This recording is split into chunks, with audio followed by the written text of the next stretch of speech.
You know, the desire to hide dirty money, that's probably as old as crime itself. But the term money laundering and how it's actually done today, well, that's a much more modern story. It's this incredible cat and mouse game. So let's get right into it. So here's the big question, right? It's the one that criminals have been wrestling with for over 100 years. How do you make dirty money look, well, clean? How do you take a pile of cash from something illegal and make it look like you earned it from a legit 9 to 5? That's the puzzle we're going to unpack today. Okay, so here's our roadmap. We're going to start with the original spin cycle, with Prohibition-era gangsters. Then we'll see how things went global, with just insane amounts of cash. After that, we'll look at how the world finally started to fight back, which brings us all the way to the digital age. And what's really cool is, through all of that, we're going to uncover this one timeless recipe that, believe it or not, has never really changed. All right, so where do we even begin? Well, our story has to start with probably the most famous name in organized crime history, and the legend that might have actually given this crime its name. Now look, is it 100% proven? Maybe not, but the story is just too good to pass up. So picture this. It's the 1920s. Prohibition. Al Capone's crew is just drowning in cash from selling illegal booze. But here's their problem. What do you do with all that cash? You can't just walk into a bank and deposit millions without setting off every alarm bell. So, the story goes, they came up with a solution that was just brilliant in how simple it was. They bought up businesses that were all about cash. Think laundromats. They just mixed their dirty money right in with the day's earnings from washing clothes. And boom, the illegal cash comes out the other side looking totally clean. And this right here, this is a massive turning point. The feds couldn't nail Capone for all his violent crimes or for bootlegging, but they got him for tax evasion. That sent a huge shockwave through the criminal world. The message was crystal clear. Hiding your money isn't enough anymore. You have to create a story for it, a believable, legitimate origin. The whole game had to level up. And oh, did it evolve. The scale of organized crime just exploded, especially once you get to the international drug trade in the 70s and 80s. Suddenly, the problem wasn't just hiding cash in your own city. It was about moving massive amounts of it across international borders. I mean, we're talking about drug cartels dealing with literal mountains of cash, stuff that made Capone's operation look like a corner store. So what was their solution? They went offshore. They found countries with these ironclad bank secrecy laws, places like Switzerland, the Cayman Islands, Panama. Once they got their money into those banks, it was basically untouchable. It was completely out of reach of the authorities back home. Okay, so eventually the authorities started to catch on. They put a new rule in place, a pretty simple one. Any cash deposit over $10,000 had to be reported by the bank. The idea was to catch these huge international transfers. But criminals, they always find a workaround. And that workaround gave birth to a technique with a kind of funny name, smurfing. Think about it.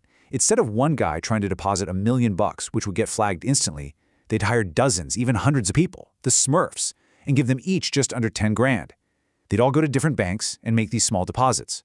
It was a ton of work for sure, but it was an incredibly effective way to stay completely off the radar. So, you can see this was becoming a global game of whack-a-mole, and it just couldn't last. The problem got so big, so out of control, that the world's major economies realized they had to do something. They had to team up and build the system that we're all familiar with today. Yeah, for decades, it really felt like the criminals had the upper hand, right? They were just masters at exploiting legal loopholes and hopping across borders. But things were about to change. A huge shift in thinking was coming, one that was finally going to start leveling the playing field.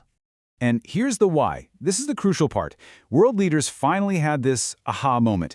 They realized money laundering isn't some victimless, white-collar crime. No, it's the fuel. It's the engine that powers global crime, terrorism, and the kind of political corruption that can bring down entire countries.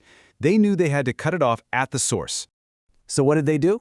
Well, in 1989, the G7 countries got together and created something called the Financial Action Task Force, or FATF, and their job was to set the global rules for fighting this stuff. The biggest change? Something called Know Your Customer rules. You've probably heard it as KYC. All of a sudden, banks weren't just allowed to ask you where your money came from, they were legally required to. And just like that, a whole new job was created inside every single bank, the compliance officer. Their entire job is just to watch for anything that looks suspicious. But it's that cat and mouse game, remember? Just as the global financial system tightened up, the criminals adapted.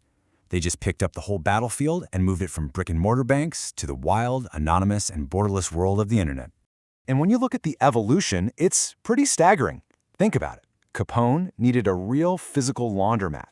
Today's launderer, they can spin up a fake online consulting company in like 5 minutes. They're not hauling suitcases of cash anymore. They're moving millions in Bitcoin across the globe in an instant. The old paper trail is gone, replaced by a digital one that's way, way harder to follow. Yeah, the toolkit they're using today is just on another level of sophisticated. You've got cryptocurrencies that can be sent through mixers. These are services that literally just jumble thousands of transactions together, making it almost impossible to trace where anything came from. And then there's the old school stuff with a new twist, buying super expensive art or luxury real estate, but doing it through these really complicated, opaque trusts. It's a way to park millions of dollars in a single asset that's incredibly difficult to trace back to you. Okay, so we've seen this incredible evolution in the methods, right? From cash being stuffed into a laundromat cash register to Bitcoin floating around in the cloud. And this is what I find so fascinating. The underlying strategy, the core blueprint, it has stayed exactly the same. And it all comes down to this classic 3-step recipe. Step 1 is placement. This is just about getting the dirty money into the financial system somehow. For Capone, that was putting cash in the register. For the cartels, it was all those Smurf deposits. Step 2 is layering. This is the confusing part. This is where you bounce the money around through dozens of different accounts, different countries, maybe buy and sell some assets, all to create a messy, tangled trail. And finally, step 3 is integration. This is when the money, now looking squeaky clean, comes back to the criminal. Maybe it's a paycheck from their fake company, or the profit they make from selling that fancy apartment they bought. The money is now legit. Placement, layering, integration. That's it. I don't care if it's 1925 or 2025. If it's simple or incredibly complex, every single money laundering scheme follows that exact blueprint. It's the timeless DNA of the whole operation. And that really brings us right up to today. The battle isn't happening in the streets or in bank branches anymore. It's happening on servers. It has become this crazy high-tech arms race. You have criminals using AI to build these incredibly complex financial webs, and on the other side, you have governments using big data and powerful algorithms trying to untangle it all. So, from the spin cycle of a simple laundromat all the way to the complexity of the blockchain, the goal has never changed. Make dirty money look like you earned it. And it really leaves us with one huge question, doesn't it? In this never-ending game of cat and mouse, can technology ever truly stop it? Or will the innovators of crime always be just one step ahead of the innovators of justice?